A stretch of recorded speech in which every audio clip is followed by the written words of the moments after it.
Speaking of local delicacies in Sanxing, there's one place on my bucket list that I can't wait to go. It's hard to find, and if without reservation, you're out of luck. On this trip to Sanxing, I've been most excited about this restaurant. The photos I've seen were stunning. Now that I'm here, I discover it's not just the beauty of this place. The food in front of me is truly amazing too. I can't even decide where to start. I would recommend starting with the one closest to you. It's a sturgeon we cultivate using water from Killing Spring right here in Sanxing. So give it a try. Oh, I like the presentation.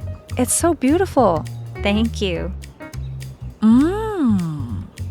I mean, it's a fish fillet, right? You're right. Sturgeon fillet. For the main course, we have many other options like beef steak and mutton steak. But we want our customers to experience locally produced food, so we also offer the sturgeon fillet. And this dish next to it, the rice ball, has a similar background. Oh, so what do you mean? Well, the rice we use is grown by a local farmer right here in town. The flavor is rich. I'm almost speechless. It's so delicious. I've been so distracted by this glass of wine. The base of it is rice wine. The rice we use is the same as the one in the rice ball. They come from the same field. I can't stop sipping it. I just can't. The wine is brewed at a nearby winery, Yudo Winery. Also in Sanxing? Yes. Wow, Sanxing has everything. Of course. What's that you're holding? This is miso paste made in Xinjian village, right next to ours. It's organic. Oh, so Sanxing even produces miso? Yes, in Xinjian village. This miso was made from organic beans. No wonder it tasted so good. And the black tea they used in the dessert was from Dongshan, a nearby town. The entire set, from the appetizer, main course, soup to the drink and dessert, featured top quality, locally sourced ingredients. For some reason, I found the owner exceptionally friendly. When we were chatting off the camera, she told me she lived in New York, not just NYC, but Manhattan. It made me feel like we have a bit of connection. With locally sourced ingredients, beautiful presentation, and her delicate touch, we can see the combination of different elements and taste the most authentic local flavors all at once.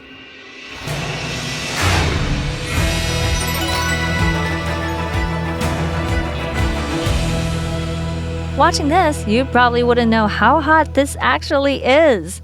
As I was spreading the rice, the steam rushed up to my face and it felt like I was in a steam room.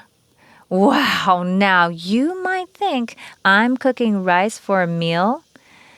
But no, I'm actually making sake. Yes, right here in Sanxing. I'm not kidding. The place I am now is a local winery in Sanxing, and it's the first in Yilan to be licensed to manufacture wine. Let me tell you, drinking wine and making it are two completely different stories. The process is tense. Everything takes place in 100% sealed rooms without AC. I was like, why am I even here? I'm feeling a little bit dizzy. It's just scorching hot. Oh my God, it was so hot. Can you see how drenched I am? I'm literally dripping sweat. I never imagined that making sake could be such an intense and unbearable experience.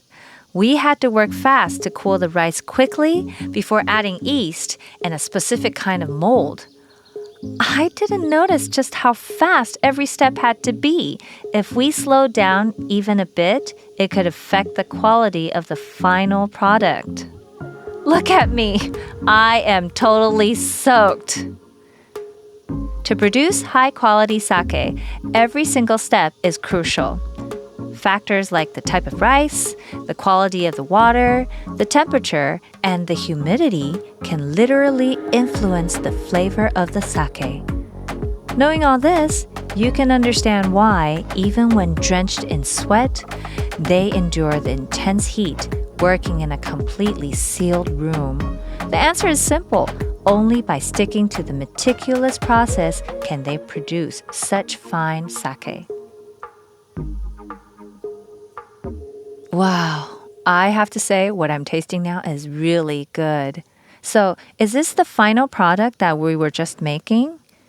This one, right? Yes, it's 100% locally produced in Taiwan. Wow. Let me tell you a fun story about it. Over 20 years ago, an agricultural researcher suggested we use Yoshino rice in my production. This rice wasn't available in Taiwan long ago. It was grown in Hualien and then sent to Japan for the Japanese emperor. Whoa, so that's the story behind the rice. We started making sake from this special rice. So it's a variety of rice grown in Hualien. Yes, and sake comes in many categories. Junmai is whole rice sake. On the other hand, if the rice is milled so that only 60% remains, then the sake is called Ginjo. If the rice polishing standard is even higher, leaving only 50%, then the final product's called Daijinjo. However, in Taiwan, there aren't enough rice polishing machines, which is why most winemakers don't produce Ginjo or Daijinjo. But in recent years, as more Taiwanese have come to appreciate sake, we've been able to introduce what we've been perfecting over the past 20 years. My mother and I love visiting Japan. Every time we go to Japan, we make sure to try authentic sake, sushi, and other local dishes. But this Yoshino Ginjo that I'm tasting here is truly incredible. If no one had told me, I'd have thought it was imported from Japan. Honestly, when I tasted it, I couldn't tell the difference. Today, during the sake making process, I felt like we were filming a documentary in Japan. For a moment, I really thought I was in Japan. This has been a unique experience in Sanxing. I just noticed the label. It says Whiskey Taiwan Rice. So this whiskey's made from rice? Exactly. That's another example. Over the past 20 years, we've focused on rice in our production. We collaborated with farmers by having them cultivate premium varieties of rice. Then we worked hard to develop new products with the rice they produced. In the past, people were used to whiskey being made from barley or malt. Oh, so in the States, we also use corn. Yes, corn. But when liquor is made from grains, goes through fermentation and distillation, has over 40% ABV, and is aged in oak barrels for... Then it's whiskey? at least 3 years, then this liquor can be called whiskey. Wow, I see. But the alcohol content is pretty high. For a lady like you, I would recommend something else. Oh, it's sparkling like champagne, especially in this glass. Is this sparkling sake? Not exactly the same. We combine rice with other ingredients like fruit or tea leaves and let them ferment. Then they're bottled to finish the process. So I'd say it's more like champagne. Wow. The bubbles are generated in the bottles naturally. I didn't carbonate the liquid at all. So that's the key part of the fermentation process. I find what you said is very, very interesting, especially about the local alcohol drinks. Alcohol is very popular with tourists from abroad. For example, I'm half American, half Taiwanese, and I'm pretty curious about the local alcohol culture. At first, we simply wanted to address overproduction of rice, which is why we focused on rice-based alcohol. But later, we saw other produce needing help, for example, fruit. Let's say when some fruit is slightly squeezed, it becomes less profitable. Oh, Even though the fruit's still perfectly fine, so we came up with this idea of making wine from it. As our selection of wines grew, it eventually shaped our local alcohol culture. whoa. This man and his brother's dedication helped the local alcohol culture ferment in Yilan and adding values to the products.